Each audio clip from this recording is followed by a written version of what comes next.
Hey guys, this is God of Politics. I'm going to go to a brand new video, but before we get started with this video, please like this video and subscribe to the channel. Also follow me on Twitter and join the Discord. These are both linked down in the description. But in today's video, I will be discussing the Canadian election, the election that we are having on Monday. And I think this is the first time I've ever talked about a foreign election on my channel, so this is something unique that I'm doing. I'm going to say right off the bat, I'm not the most knowledgeable about Canadian politics. I've tried to do a lot of research in the lead up to this video, and I think that I, do have a good enough grasp on this to make a projection, but many people, especially if you're Canadian, may criticize me for my lack of knowledge on Canadian politics, and I do apologize for that, but, I'm not Canadian, and I can only know so much. But as you can see here, this is my prediction. I'm going to give it to you straight off the bat, and that is 151 seats for the Liberals, 122 seats for the Conservatives, 29 seats for the NDP, 2 seats for the Greens, 34 seats for the Bloc, and 0 seats for the PPC. There's been a lot of talk about the PPC, people saying that they've been gaining the polls recently, and I do believe that that is true, but I don't believe that they're going to win any seats. I don't even think Bernier is going to win his seat back. But as you can see here, this map is pretty similar to the map that we saw in 2019, at least in terms of the numbers, the raw numbers. You can see here Trudeau won 157 seats in 2019. He only has 6 less in this map. Scheer, who is now O'Toole, of course. O'Toole is now the leader of the Conservatives. They've gone from 121 to 122. The NDP has gone from 24 seats to 29 seats. They still have the same leader, Jagmeet Singh. The Greens are losing a seat. The PPC is staying at the same number of seats. And the Bloc is, I believe, gaining 2 seats. Yes, they are gaining 2 seats based on my prediction. Now, my prediction isn't too outlandish, I don't think many people think that the Liberals are going to win a majority. I don't think many people think that the Conservatives are going to win the most seats either. But we can see here that not many things have changed. Of course, there's a good number of flips. You can see, but overall the map is mostly unchanged. And we can kind of zoom into a lot of these different areas and see exactly what is changed and what hasn't changed. I guess we can start by looking at these western areas. If we look over near Vancouver, for example, we can see that this is really an area where the NDP does do quite well, especially when you compare it to areas like Toronto and Montreal. You can see here in Vancouver, the NDP does have 1, 2, 3, 4, I believe, and I'm predicting that they will flip another 2 seats here in Vancouver, so that would be a positive result for them. I think that the Liberals will hold on to most of their seats, including flipping one over here, but I think it's certainly possible that if I do get a lot of seats wrong, a number of them will come from this area because there's a lot of close elections going on here. As I said before, the NDP does do quite well in the West. That's actually where the Greens, both of their seats, actually 3 now, but it will be 2, I think. They're also in the West, I do believe. At least 2 of them are. I'm not sure who the other one is, but I'm predicting that they're going to have 2 seats as well. One is this seat over here, and another is this seat in Victoria.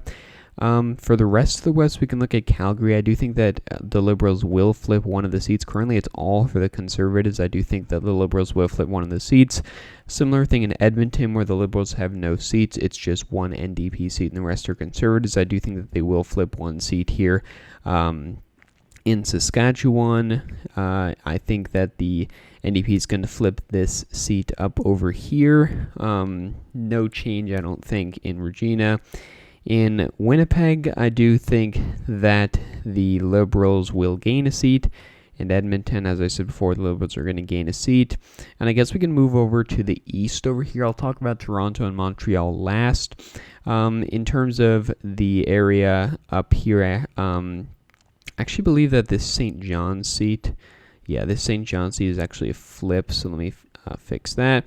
You can see here that the colors here, the darker colors, are the flips of the party, whereas these lighter colors are the seats that they hold currently. And if you see any errors in my prediction, just let me know, because again, I don't know what seats these parties belong to, but I do believe that most of this area is going to stay with the Liberals, though I do believe that the Conservatives will flip 2 seats in the Nova Scotia area. These more, I don't want to say rural areas, but they are not in cities. They're not in Halifax, for example.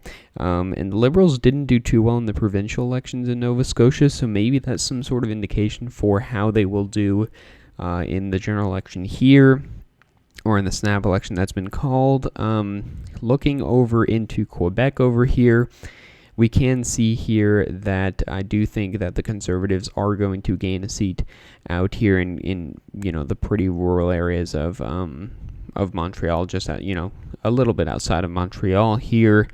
I think that the Conservatives are going to hold pretty strong in this area over here, and the Bloc is going to do quite well in the areas that they normally do well in. Going into this Toronto area, I think that the Conservatives have a number of seats that they could gain here. I think that they'll flip 3 outside of here, including flipping 1 in the Toronto metro area. I do think that the Liberals may do better in kind of, these areas outside of cities. Maybe I'll be wrong about that, but I do think that the Conservatives are going to gain over the Liberals in the rural areas. The PPC may gain a little bit on them, which could hurt them a little bit, but overall, I think that their margin is going to go up in these rural areas.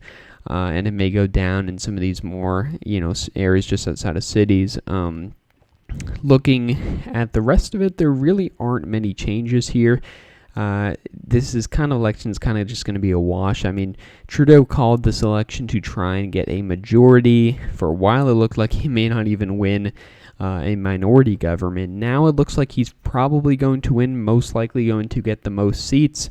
I guess we're just going to see a similar status quo thing. If you have the Liberals and the NDP together, that adds up to 180 seats, which is more than enough for a majority here. But overall, you're probably going to have another election in 2 years now.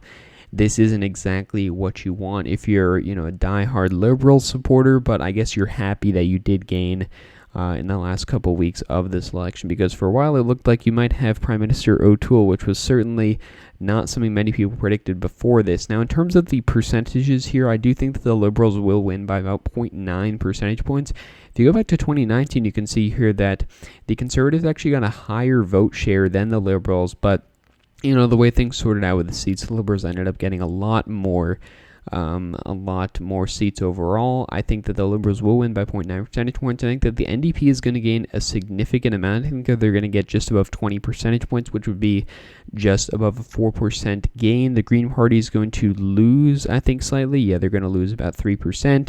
The Bloc is going to lose about 0.5%. The PPC is going to gain about 4%. So they have the largest gain, but they're not going to win any seats, I don't think. So overall, not much of a change. Maybe I'm very, very wrong about this because I know very little about Canadian politics, but I did have some, fun researching this, looking at some of these seats, looking at some of the individual seats, these trends we're seeing, what kind of flips are going to occur. I think it's very interesting. Canada's a very interesting country, and I'll certainly be watching the election closely. So thank you all for watching this video. Please like this video and subscribe to the channel. Also follow me on Twitter and join the Discord. Those are both linked down in the description. But again, guys, thank you all for watching this video, and I will see you guys later.